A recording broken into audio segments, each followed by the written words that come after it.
Greetings of the day. I'm Kavin Prakash. Today I'll be presenting on the Scrum framework, one of the most widely used and practical approaches within Agile development. In today's software industry, speed and flexibility are everything. Customers need change fast, and traditional long-term planning doesn't always work. So that is where the Scrum come in. So over the next few minutes, I'll be going through what Scrum is and its principles and roles and meetings, and why it is so effective in the modern software projects. Uh, Before going understanding Scrum, so it is very important to know the foundation it is built upon, which is nothing but Agile. Agile is an iterative and incremental approach to the software development. Instead of building on an entire, to put it in the simple terms, instead of building an entire product at once, so what we'll be doing is we'll be building small parts and deliver them and get feedback and then improve iteratively. So it all started with the Agile Manifesto. So what Agile Manifesto is nothing but it emphasizes the people and interactions over strict processes and tools, working software over documentation, customer collaboration and over contracts, respond to change over the following a rigid plan. So basically, in short, Agile focuses on being flexible. At the same time, it focuses on being team driven, and it is also focuses on customer needs.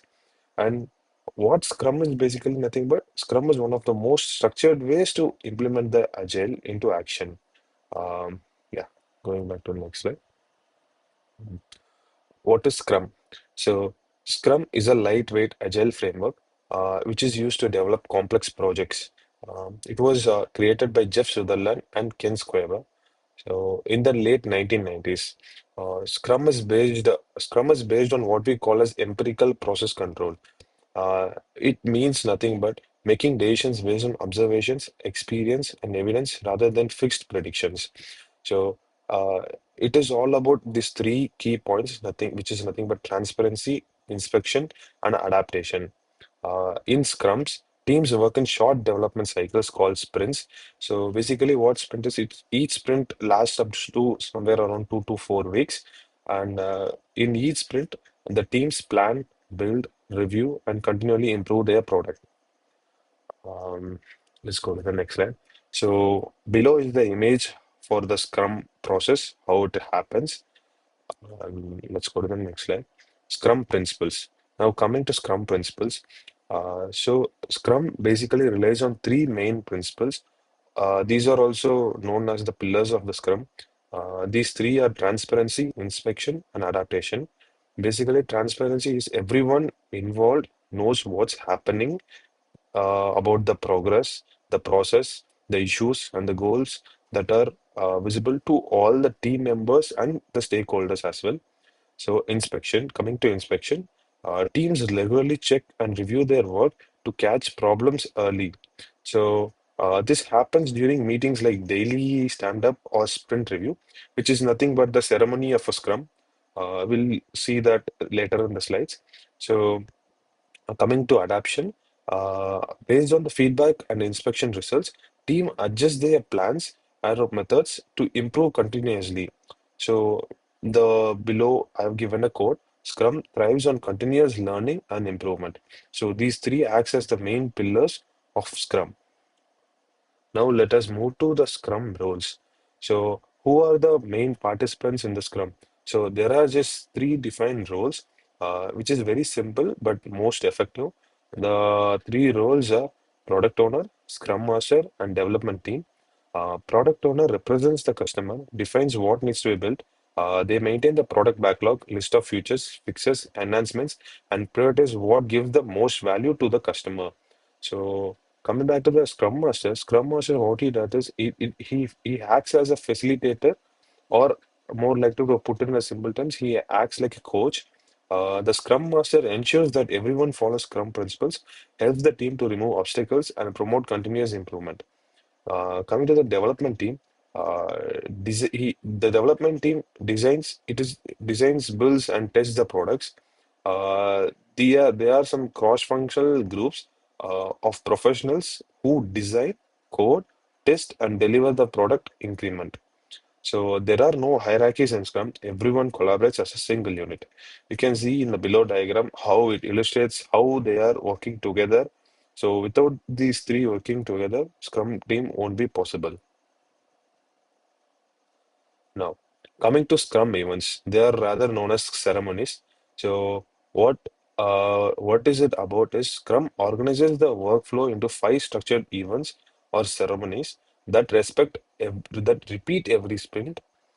Basically, in sprint, there are five structured events, right? The first one is sprint. It is the main development cycle, which usually takes 2 to 4 weeks, where the team creates a working product uh, and increments it. So, sprint planning. Sprint planning. At the start of each sprint, the team and the product owner decide what will be done and they set a sprint goal. Coming back to daily Scrum is a short 15-minute meeting held daily for the team to share their updates and what was done and what needs to be done and what are the goals. Are there any what do you call barriers that stops them to achieve the goals? They'll be discussing that in the daily Scrum. Coming back to sprint review, at the end of sprint, team showcases what they built to the stakeholders and collects feedback from the stakeholders. So this allows them to iterate. Uh, then the last one is retrospective. Uh, what the final step is all about, where the team reflects on the process that they have did and discussing what went wrong and what went well, and how to improve in the next sprint.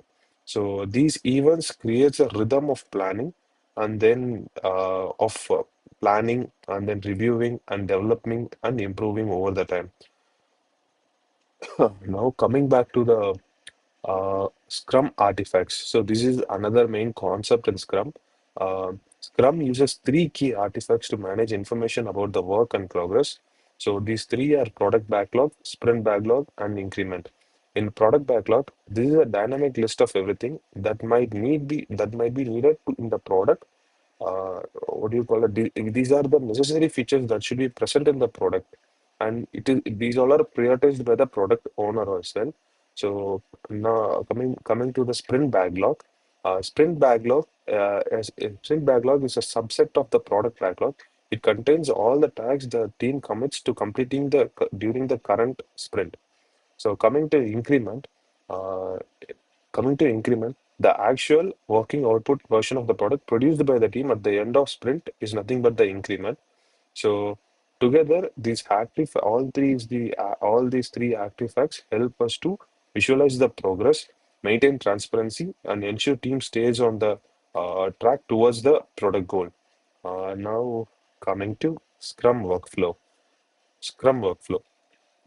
There are mainly 6 steps in the Scrum workflow. So this slide shows us the entire Scrum process as a flow. You can see in the image as well.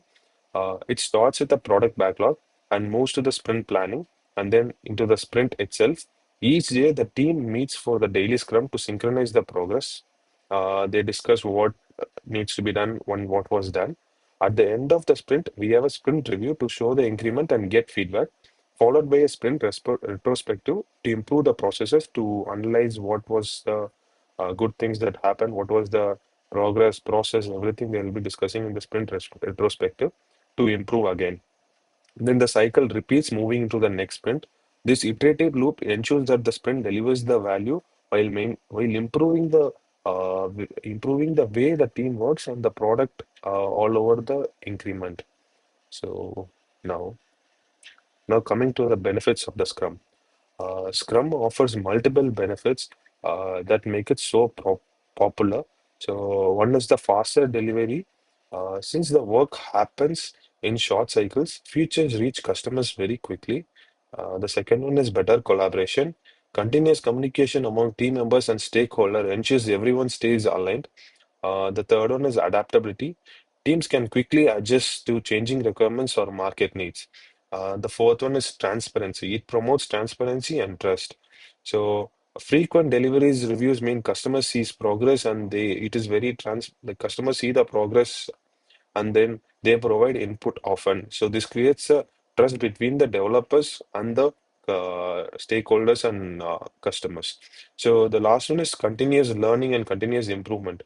Through retrospective and feedback loops, teams get better sprint after sprint, so by which they improve over time. So these scrums are used by top companies like Google, Spotify, Netflix, and then conclusion. Coming to conclusion, to conclude that Scrum stands for simplicity, adaptability, plus continuous improvement. So it empowers teams to take ownership of their work, collaborate effectively, respond to change quickly. Uh, to conclude it, Scrum is not just a process, it is a mindset for success and continuous learning and improvement. In today's fast-paced software world, Scrum gives the team the structure and flexibility they need to deliver high quality results faster and smarter. So I'm concluding the thought with the quote like Scrum is not just a process, it's a mindset for success. Thank you.